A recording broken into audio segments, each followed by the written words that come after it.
Welcome to MCN and the 2023 BMW S1000RR. Now, before I tell you what's new for this year, I've just got to say that this is the first bike I've ever ridden around a track that feels so much like a computer game. I mean, we've been edging towards this moment for years with super bikes becoming more and more easy to ride. So this BMW's got 207 bhp, but it feels so docile when you're riding it fast. And when I was riding it here at its world launch in Almeria, there's a few times around track where I was didn't actually feel like I was on the bike. It was very strange. Whether that sensation's a good one or not is open to debate, isn't it? I don't mind riding on track with electronics, and I don't mind riding on track without. I mean, I race classic superbikes as well, and they're angry beasts. And they're both fun. An S1000RR and a more analogue bike is fun, but they're in a different way. When you come off a track, having just ridden a bike with no electronics, I'm glad I got away with that, and it's really exciting. But if you just want to go fast around a track safely, then electronics are a good thing, and they can help you go faster, and they can teach you more about your bike as well. They can let you know that you've actually got a lot more grip and braking power and all the rest of it than you'd ever realise by nudging up to the limit. With electronics, you can kind of just go there really quickly. And I'd say for this S1000RR, more than an Aprilia or an R1 or a Ducati, is just so smooth and friendly that if you're going to do a 3-day track day at Spain or whatever, it's the bike you choose, because you can just keep riding and riding and go as fast as you want in safety. You can still crash a bike with electronics. And crucially, when the tyre grip goes down, you can still be safe. So save you a bit of money throwing tyres at a bike as well. You could get away with a good track day tyre and just keep riding for days on end when the electronics kind of make the difference. So this new bike, before I say any more as well, the bike was fitted with Bridgestone VO2 slicks. So obviously they're not going to be standard, which are ultra grippy, which probably add to the feeling of this kind of almost uncrashability of this bike. And it was also fitted with optional carbon fibre wheels, which obviously helps the suspension work better, helps the bike turn easier. So those two things made the S1000 feel a lot better than it would be in standard trim. But even so, it's still a really impressive bike. It's based on the 2019 S1000RR, the K67 as they call it. That was anyway. And it's other people call it the Generation 4 bike. So this is a bike that was made a lot smaller, a lot more powerful, a lot better electronics. And in a nutshell, there's a number of things that they've done with this bike. The headline facts are there's more downforce, it's got wings, there's even more power. Power's up from 204 bhp to 207 bhp. It's got kind of friendlier handling, which we'll come on to. It's got more advanced electronics, which are part of the reason why the bike feels so easy to ride, and then loads of little detail changes. So we'll talk about the downforce first.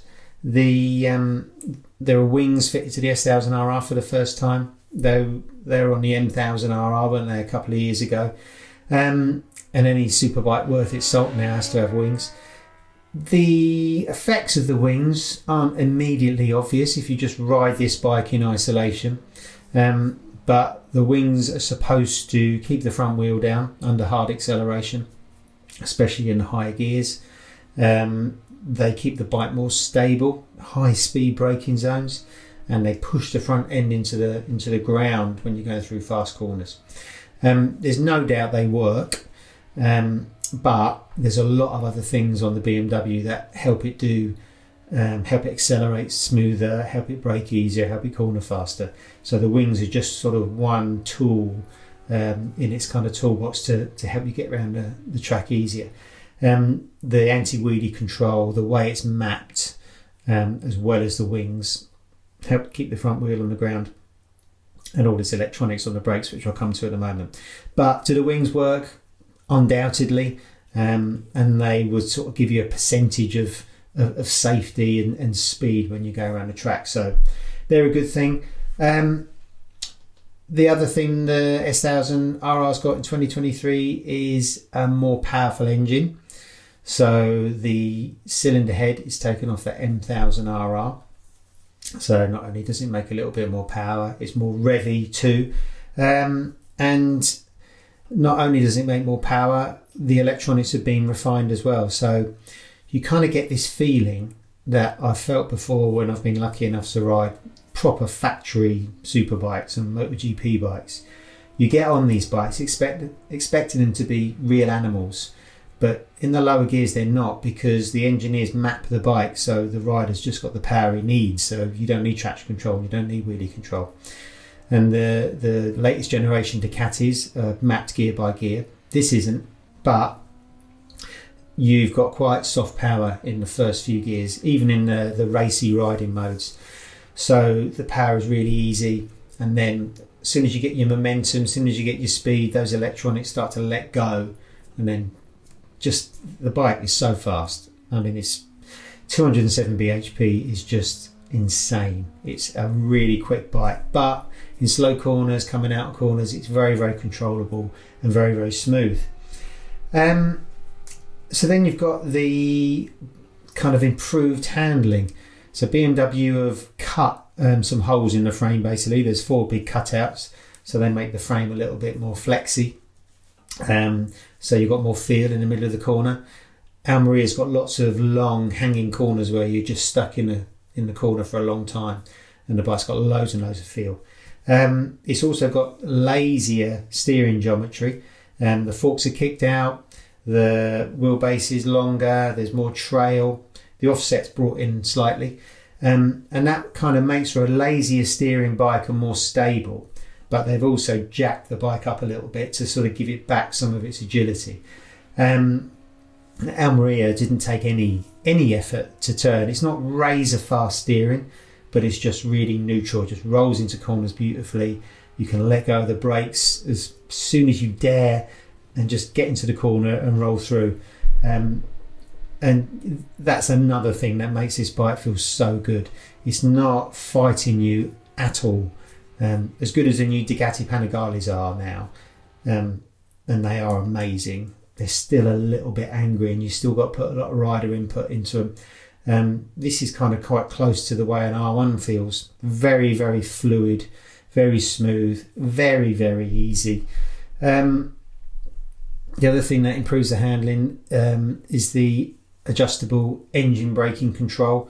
So if you're stomping down through the gears when you're braking hard, the engine braking control works with the lean sensors and the throttle butterflies to sort of to reduce engine braking. It actually opens the throttle a little bit, so all the time you're on and off the throttle, the chassis is not being upset. There's no big weight transfer. It just glides absolutely beautifully. And then you've got kind of the headline toy of the S1000R, which is its advanced slide control. So not only has the BMW got traction control, lean sensitive traction control, lean sensitive ABS, wheelie control, launch control, hill hold control, up and down quick shifter, all the controls you need. Loads and seven. I was going to say loads. The fact is, it's got 7 riding modes, which you can mix and match all the settings. But this advanced slide control is the first time it's appeared on a road bike. It's not used on superbikes or MotoGP bike, and it's basically a little potentiometer, a little measuring rod, which goes on the fork leg and then back into the frame, a bit like a mini steering damper, and it can see what the steering angle is. So not only does the bike know if it's braking, accelerating and leaning with its gyro, it also knows how much steering angle there is. So on the throttle, there's 2 preset slide control functions. So the theory is you can whack the throttle coming out of the corner, and when the bike gets to that angle, it will kind of hold it there when you're on the full throttle. There's a couple of things to say about this. So number one is BMW said that this slide control only works when the traction control is on a very low setting, so a very minimal setting. Anything higher than that, the electronics stop the bike from sliding anyway. And they even said to us that with slicks on at Almeria, you won't get the traction control working on traction control 0. Actually, the traction goes from 0 to +7 and then back to -7. So 0 feels like a scary, not very much traction, but in actual fact, if they numbered it 1 to 15 or whatever, it would be in its halfway. So the slide control only works when you haven't got a lot of electronic support and you haven't got a lot of grip. And to be honest with you, I'm not good enough to use it. So there's a slight irony there. You're only going to use slide control if you're good enough to use it in the first place. And then you don't need it anyway. So maybe a bit gimmicky, but knowing the electronics are there working for you in the back of your mind gives you the confidence just to pin the throttle. And I am so far beneath the level of this S1000RR, into corners, through the corners and out of corners. You know, you need to be a professional rider, a very, very, very good rider to even start to touch the electronic control. But it's pretty cool. And the slide control helps you in corners as well. So you can stamp on the brakes, back brake as well, going into the corner, bang it down through the gears, and the steering angle sensor will know how far you're backing it in. Again, I'm not good enough to back it in at full speed. I can do it for pictures, but not at full speed, even though I use the back brake a lot. But again, although I wasn't able to use the slide control, to know it's there gives you peace of mind. It's also got the brakes off of the M1000RR, so no more Hayes calipers. It's got Nissan calipers. They're much stronger. They give a much firmer feel at the lever, and just better all round really. Although the Hayes calipers aren't bad. This bike, actually, talking of braking, we tested the M1000RR for the first time a couple of years ago at Donington at its launch, and the brakes didn't really stand out, nor did anything else. And that bike was on completely standard settings with its mechanically adjustable suspension, on-road tyres and all the rest of it. And this S1000RR feels better than that M1000RR simply because it had slicks, carbon wheels, and no doubt set up by the BMW test riders to suit Almeria.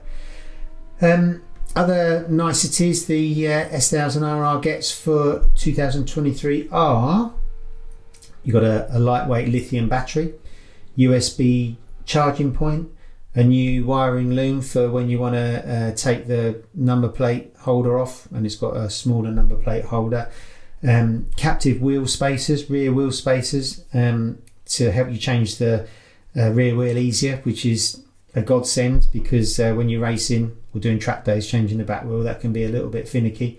And a GoPro holder. And then visually, when you look at the bike, you can tell it's a 2023 model because the wings are kind of fared in a little bit more nicely than the M1000RR, which are kind of just almost stuck on. The nose is slightly different and the tail is slightly different.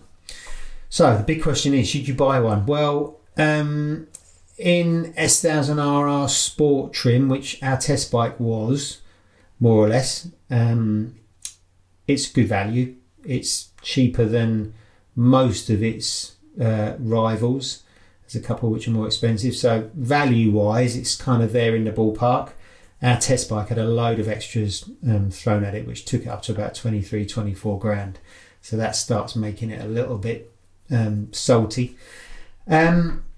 If you've got a 2019 S1000RR, I would say there's no real point in buying it, in trading up. It's not that different. If you've got an old generation S1000RR and fancy a change, then definitely. But overall, I think that as a road bike, the new S1000RR is at such a high level, you're never going to use a fraction of what it's capable of. So you could say it's a waste. Although having said that, the good thing about an S1000RR always has been how easy they are to live with and how practical. The riding position It's pretty comfortable for a super bike. It's got cruise control, so you never need to have sore wrists because you can always shake your wrists off when you're going along. It's got heated grips, so it's comfortable and nice to ride in cold weather.